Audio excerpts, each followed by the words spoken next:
इसलिए आदरणीय नागराज जी ने कभी एक बहुत बढ़िया बात कही, मेरे को लगता है कि आप लोग को बहुत अच्छी लगेगी, है ना। व्यस्तता क्या है? बिजी रहता हूं, मैं बहुत बिजी हूं। तो व्यस्तता क्या चीज है? बहुत शानदार सूत्र, ऐसा ठाए से मारते थे तो बस बोले निर्णय लेने की अक्षमता ही व्यस्तता है।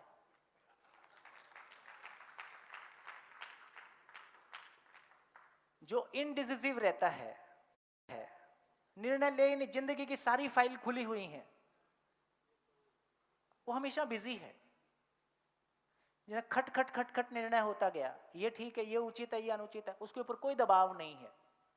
इसका मतलब ये हुआ निर्णय लेने की अक्षमता ही व्यस्तता है। निर्णय लेने की अक्षमता ही सारे दुख का कारण है। निर्णय लेने की अक्षमता ही डिप्रेशन है। निर्णय लेने की अक्षमता ही एंजाइटी है। और निर्णय लेने का आधार क्या है?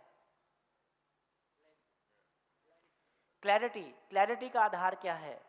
जब पूर्णता को समझता हूं और पूर्णता को केंद्र में रख के निर्णय लेता हूं तो निर्णय हो पाते हैं।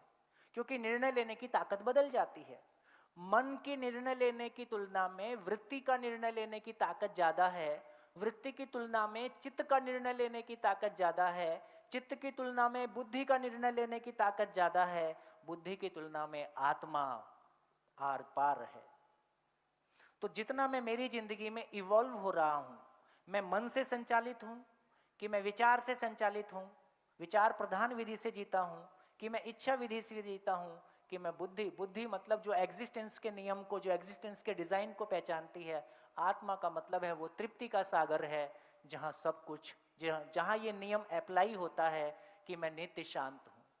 मैं नित्य शांत हूं, किसी भी प्रलोभन और प्रतिक्रिया से, सम या विषम से अप्रभावित हूं। कोई भी नेगेटिविटी, कोई भी लालच, कोई भी समस्या मेरे को परेशान कर ही नहीं सकती, क्योंकि इससे कम में मैं नित्य शांत रह ही नहीं सकता, क्योंकि मैं हमेशा सॉल्यूशन के साथ हूं।